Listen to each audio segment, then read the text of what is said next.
Part ke-11. Peovenia. Jangan macam-macam ya kamu. Kamu itu cuma anak kemarin sore yang menikah lalu jadi bagian keluarga yang tidak diharapkan. Jadi jangan pernah ungkit nama wanita itu lagi. Teriak Ibu Brang. Aku terkejut melihat reaksi ibu. Di luar dugaan, aku pikir ibu akan melemah karena aku tahu rahasianya. Tapi nyatanya malah seperti ini. Siapa yang mengatakannya padamu? Si Atik itu? Tunggu saja, dia akan mati di tanganku. Teriak ibu lagi sambil melipat lengan bajunya. Aku hanya bisa menelan saliva yang terasa kering. Astagfirullah, apa yang harus aku lakukan? Kenapa ibu terlihat sangat marah? Siapa sebenarnya Bu Narsi? Jujur saja, sebenarnya aku sangat takut jika ibu marah. Karena dia termasuk perempuan yang barbar. Dulu ketika pertama kali aku dikenalkan oleh Mas Arman pada ibu dan Lela. Perasaanku sudah merasa tidak enak. Bagaimana tidak, ibu masih terlihat muda dan awet. Kamu nggak tahu siapa Narsi? Tanya ibu masih dengan nada yang meninggi. Aku menggeleng perlahan, lebih baik aku jujur saja. Daripada masalah rumah tangga, kami malah berimbas pada Empo Katik. Karena ada beberapa gosip yang mengatakan jika ibu sering main dukun. Wajah cantik dan tubuhnya yang segar di usia senja itu dia dapat dari memakai susuk. Aku tidak tahu pasti, karena aku hanya mendengarnya dari gosip para tetangga. Aku juga tidak berani menanyakan hal ini pada Mas Arman. Karena bagaimanapun itu ibunya. Orang yang telah melahirkan dan merawat Mas Arman dari kecil. Terus tadi kenapa sok-sok bilang kalau kamu tahu siapa Narsi? Mau ngancam saya kamu? Tanya ibu sambil berkacak pinggang. Kembali aku menelan ludah yang terasa kering. Rasanya pahit sekali ini hidup. Kemarahan ibu semakin membuatku penasaran siapa Narsi sebenarnya. Aku harus mencari tahu kebenarannya. Kenapa ibu merasa terancam? Padahal kata Empo Katik tadi Narsi itu sudah meninggal. Adakah yang ibu sembunyikan dari Mas Arman? Tanyaku balik. Wajah ibu kembali pias. Dia seakan khawatir jika kami mengetahui siapa Narsi.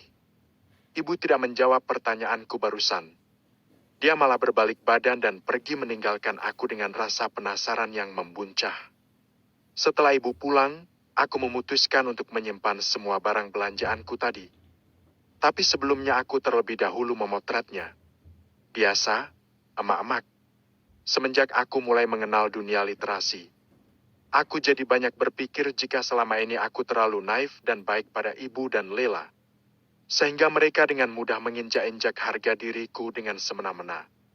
Dulu, aku pernah membaca story tentang cara balas dendam terbaik sepanjang masa.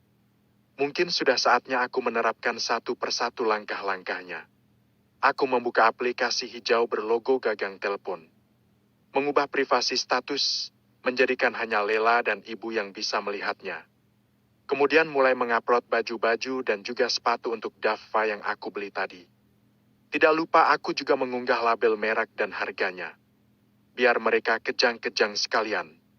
Enak saja mereka menghina anakku kurus dan hanya makan tahu. Biar saja mereka melaporkan perbuatanku pada Mas Arman. Aku sudah tidak takut lagi pada semua ancaman mereka.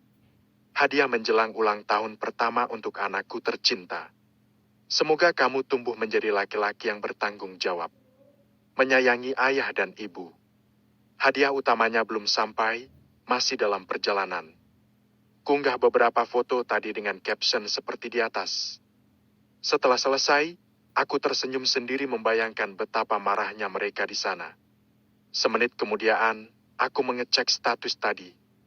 Ternyata Lela sudah melihatnya. Dengan tersenyum penuh makna.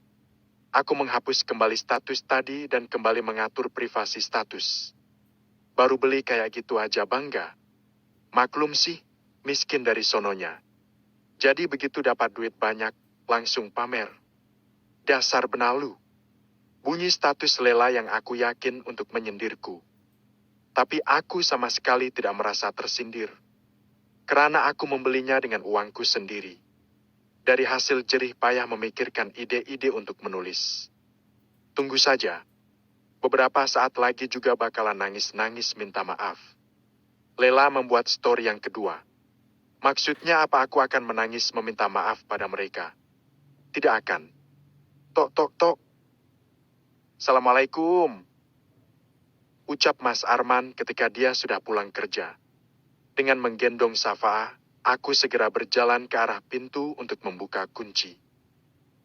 Waalaikumsalam. Jawabku lirih sambil mencium tangan Mas Arman. Tumben kamu kunci pintunya? Selidik Mas Arman padaku.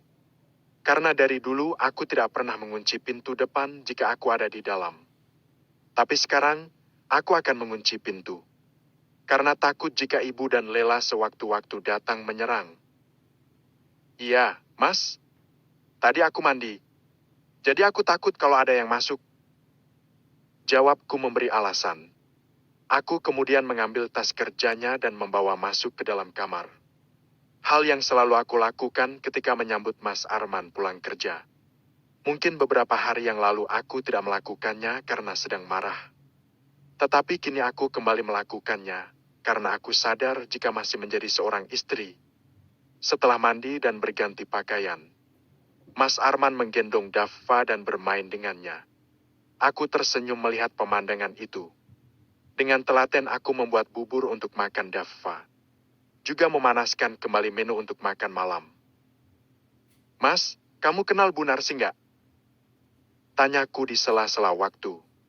Mas Arman yang tadi fokus bermain dengan Daffa. Sekarang melihat ke arahku. Enggak, kenapa? Tanya Mas Arman balik. Nggak ada apa-apa, aku cuma tanya aja. Jawabku kecewa. Ternyata benar dugaanku.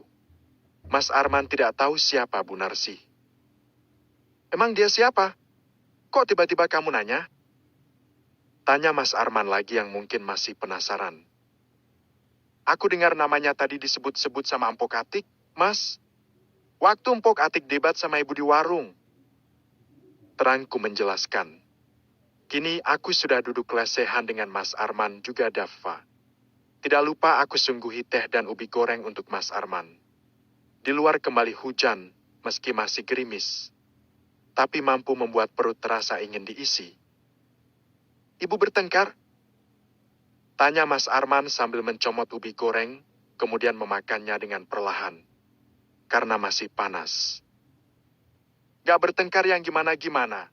Tapi ibu kayak gak suka aja Empok Atik nyebut-nyebut nama Bu Narsi. Jelasku. Kenapa mereka sampai bawa-bawa nama Bu Narsi? Tanya Mas Arman penasaran. Jadi tadi, ibu cerita-cerita gitu di warung.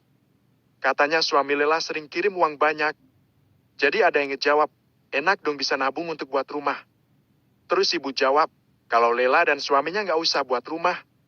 Karena rumah yang sekarang ditempati oleh ibu akan diberikan buat Lela. Jawabku berusaha menjelaskan.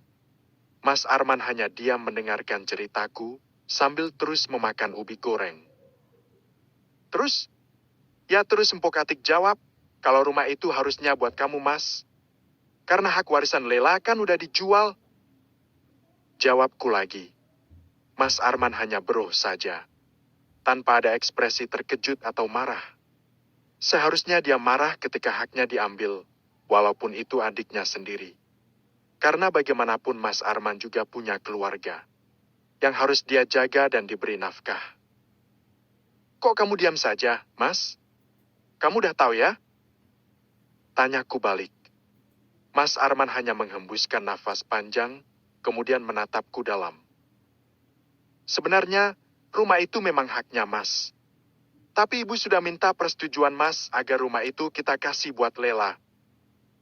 Ucap Mas Arman tanpa rasa bersalah sedikit pun. Aku terhenyak mendengar penuturan Mas Arman, bagaimana bisa suamiku sebodoh ini.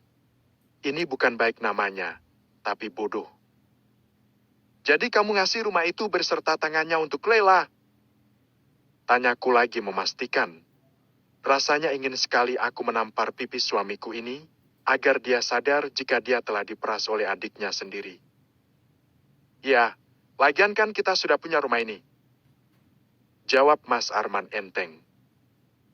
Tapi, Mas, sudahlah, Nei. Jadi orang itu tidak boleh pelit-pelit. Apalagi buat keluarga sendiri. Ucap Mas Arman seakan mengejekku pelit. Seharusnya kata-kata itu pantasnya diucapkan buat kamu, Mas. Gumamku lirih tapi masih bisa terdengar. Maksud kamu apa? Jangan ajak bertengkar lagi. Ketus Mas Arman menatapku tajam. Yang aku bilang fakta, Mas. Kamu bilang jangan pelit-pelit sama keluarga. Tapi nyatanya apa? Kamu memang gak pelit sama ibu dan adikmu. Tapi kamu pelit sama aku dan Dava. Padahal tanggung jawab kamu yang utama itu kami, bukan mereka. Balasku berapi-api. Mereka itu keluarga aku, Nei. Cukup. Bentak Mas Arman yang membuat Dava terkejut. Segera aku gendong Dava. Aku tidak ingin dia menangis. Apalagi ini hampir maghrib. Kamu suami yang zolim, Mas. Lihat saja, rezekimu akan sempit.